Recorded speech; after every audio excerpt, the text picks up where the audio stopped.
अस्सलाम वालेकुम दोस्तों, उर्दू पीडिया में खुश आमदीद। नाज़रीन ग्रामी, यहूदी मुहक्किकीन ने इंकिशाफ करते हुए दुनिया भर को आगाह किया कि याजूज माजूज इसराइल के एक इलाके से निकलेंगे, जिसके बाद इसराइली कौम इसकी तैयारियां करने लगी। क्या वाकई इसराइल ने याजूज माजूज की दीवार ढूंढ ली है? आज हम आपको याजूज माजूज के खरूज के हवाले से इंतहाई अहम मालूमात फराहम करने जा रहे हैं, लिहाजा वीडियो को शुरू से लेकर आखिर तक ज़रूर देखिएगा। और अगर आप चैनल पर नए हैं तो इसे सब्सक्राइब भी कर लीजिए। तो आइए चलकर मौजू का आगाज़ करते हैं। नाज़रीन ग्रामी, सबसे पहले हम आपको बताते हैं कि याजूज माजूज दरअसल कौन है और इनका जिक्र कुरान पाक और अहादीस मुबारका में किस तरह से आया है। याजूज माजूज का जिक्र इल्हामी किताबों में इस तरह से आता है कि ये एक खूनख्वार और आदमखोर मखलूक थी, जिसको हज़रत ज़ुल्करनैन अलैहिस्सलाम ने एक आहनी दीवार तामीर करके तमाम इंसानी आबादी से दूसरी जानिब कैद कर दिया था। कुरान मजीद की सूरतुल कहफ में इसका जिक्र मौजूद है। इरशाद रब्बानी है, यहाँ तक कि जब दो पहाड़ों के दरमियान पहुँचे तो उन्हें इन पहाड़ों से पहले कुछ लोग मिले जिनके बारे में ऐसा लगता था कि वो कोई बात नहीं समझते। इस कुरानी आयत के हवाले से मुफस्सिरीन और मुहक्किकीन ने लिखा है कि जब हज़रत ज़ुल्करनैन अलैहिस्सलाम सफ़र करते वहाँ जा पहुँचे, जो आर्मीनिया और आज़रबाईजान के नज़दीक वाक़ है, तो वहाँ दो पहाड़ों के बीच से एक ऐसी कौम निकला करती थी जो खेत खलियान तबाह करती, वहाँ रहने वाले तुर्कों को बेदर्दी से कत्ल करती और इनमें से जिंदा बच जाने वालों को अपना गुलाम बना लेती। वहाँ के बाशिंदों ने इस अजाब से बचने के लिए हज़रत ज़ुल्करनैन अलैहिस्सलाम से दरख्वास्त की कि वो किसी तरह से इनकी जान इस दरिंदा सिफ्त मखलूक से बचा लें। तब बहुत ही गौर व फिक्र के बाद ये तय किया गया कि इस खूनख्वार मखलूक और इंसानी आबादी के दरमियान कोई रुकावट खड़ी कर दी जाए जिसे वो किसी भी सूरत अबूर न कर सकें। ये वहशी लोग याजूज माजूज ही थे। कुरान पाक में इसका जिक्र कुछ यूँ भी आता है।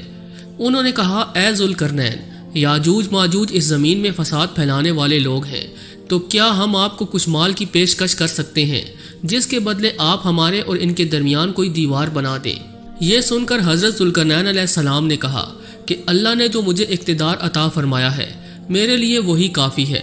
तुम सब लोग हाथ और पाँव से काम लेते हुए मेरी मदद करो ताकि मैं तुम्हारे और उनके दरमियान एक मजबूत दीवार खड़ी कर सकूं। फिर हज़रत ज़ुल्करनैन अलैहिस्सलाम ने लोहे के बड़े बड़े टुकड़े दोनों पहाड़ों के दरमियान खड़े कर दिए और लोगों से कहा कि इनको दहकाओ।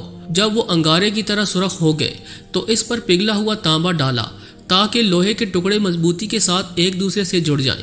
ये दीवार इतनी मजबूत बन गई कि याजूज माजूज ना तो इससे फलांग सकते थे और ना ही इसमें कोई सुराख कर सकते थे। बयान किया जाता है कि इस दीवार की लंबाई 50 मील और ऊंचाई 290 फीट है, जबकि चौड़ाई 10 फीट थी। कुछ मौरखीन दीवार चीन को याजूज माजूज की दीवार करार देते हैं, मगर ये बिल्कुल भी दुरुस्त नहीं, क्योंकि दीवार चीन मशरिक की जानिब वाक़े है और यह दीवार सीमट और ईंटों से तामीर की गई है, जिसे मंगोलों ने कई मरतबा अबूर भी किया। जबकि याजूज माजूज की दीवार शुमाल की जानिब है, जो फ़कत अल्लाह के हुक्म से ही गिर सकती है। दोस्तों, कुछ मुहक्किकीन के मुताबिक हज़रत ज़ुल्करनैन अलैहिस्सलाम ने जिन दो पहाड़ों के दरमियान सफ़र किया वो कौकेसीन माउंटेन्स हैं, जो दो समंदरों यानी बहरा असवद और कैस्पियन नामी समंदर के दरमियान फैले हुए हैं। इस पहाड़ी सिलसिले में एक जगह बहुत ही बुलंद तरीन पहाड़ है जिनके दरमियान वो वाहिद रास्ता है जहाँ से गुजरा जा सकता है, मगर ये रास्ता अब मुकम्मल तौर पर बर्फ़ से ढक चुका है। इसके अंदर लोहा और तांबा भी मौजूद है और मुहक्किकीन कहते हैं कि यही हज़रत ज़ुल्करनैन अलैहिस्सलाम की दीवार है जिसके पीछे याजूज माजूज कैद हैं।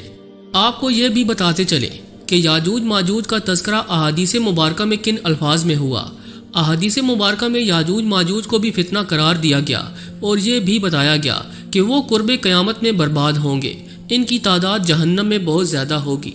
हज़रत अबू हुरैरा रज़ी अल्लाह ताला अन्हा रिवायत करते हैं कि रसूलुल्लाह सल्लल्लाहु अलैहि वसल्लम ने फरमाया, याजूज माजूज हर रोज़ अपनी दीवार खोदते हैं, यहाँ तक कि जब करीब होता है कि सूरज की रोशनी इनको दिखाई दे तो जो शख्स इनका सरदार होता है वो कहता है, अब लौट चलो, बाकी कल खोदेंगे। फिर अल्लाह ताला उसे वैसी ही मजबूत कर देता है जैसी वो पहले थी। तारीख के मुताबिक याजूज माजूज हज़रत नूह अलैहिस्सलाम के एक बेटे याफिस की औलाद में से हैं, जो खाना बदोश और वहशी कबाइल पर मुश्तमिल थी। इनकी तादाद में बहुत तेज़ी से इजाफा होता चला गया। हज़रत ज़ुल्करनैन अलैहिस्सलाम के ज़माने तक याजूज माजूज मुख्तलिफ कबाइल, कौमों और आबादियों में फैल चुके थे। इन्होंने हर जगह खूब कत्लो गारत की, हत्ता कि हज़रत ज़ुल्करनैन अलैहिस्सलाम के हाथों कैद हो गए। قرب قیامت وہ دیوار گرانے میں کامیاب ہو جائیں گے، کیونکہ وہ بے دھیانی میں انشاءاللہ بولیں گے اور انہی الفاظ کی برکت سے دیوار گر جائے گی، مگر وہ حق کا راستہ اختیار نہیں کریں گے۔ دیوار گرنے کے بعد وہ شور مچاتے ہوئے انسانی آبادیوں میں داخل ہو جائیں گے اور بدترین فساد برپا کریں گے۔ وہ بستیوں کو اجاڑ دیں گے اور ہر جگہ شر پھیلا دیں گے۔ جب ان کا وحشی گروہ جھیل تبریہ سے گزرے گا تو صحیح مسلم کی ایک حدیث شریف کے مطابق وہ اس جھیل کا سارا پانی پی جائیں گے۔ جب کوئی دوسرا گروہ وہاں سے گزرے گا تو یہی سمجھے گا کہ یہاں تو جیسے کبھی پانی ہوتا ہی نہیں تھا۔ آپ کو بتاتے چلیں کہ تبریہ جھیل اسرائیل میں تازہ پانی کی سب سے بڑی جھیل ہے۔ اس کا ذکر تورات اور انجیل میں بھی آیا ہے۔ حضرت عیسیٰ علیہ السلام نے اپنی زندگی کا بڑا حصہ اسی جھیل کے ساحل پر گزارا۔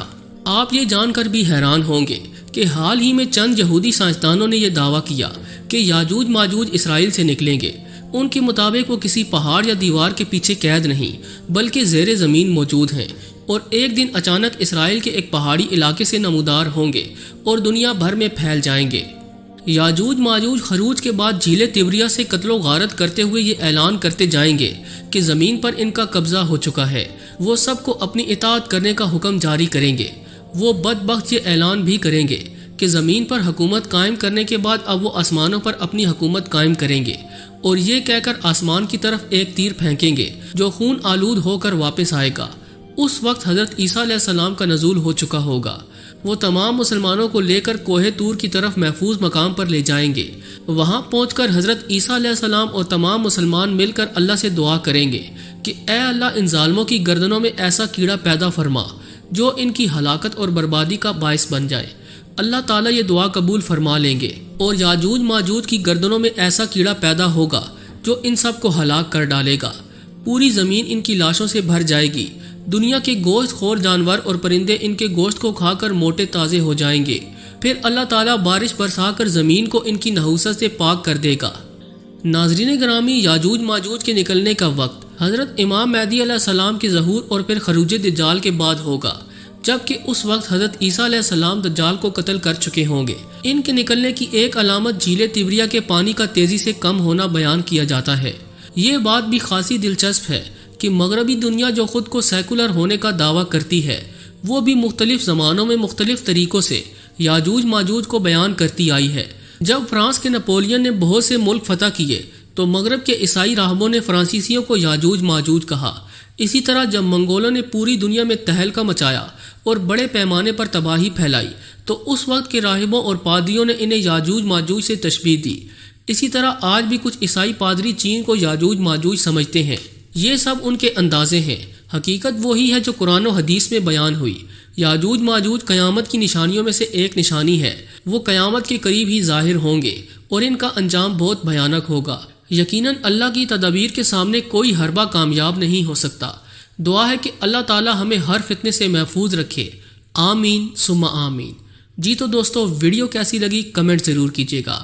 آج کی ویڈیو میں بس اتنا ہی۔ اگلی ویڈیو تک کے لیے اللہ نگہبان۔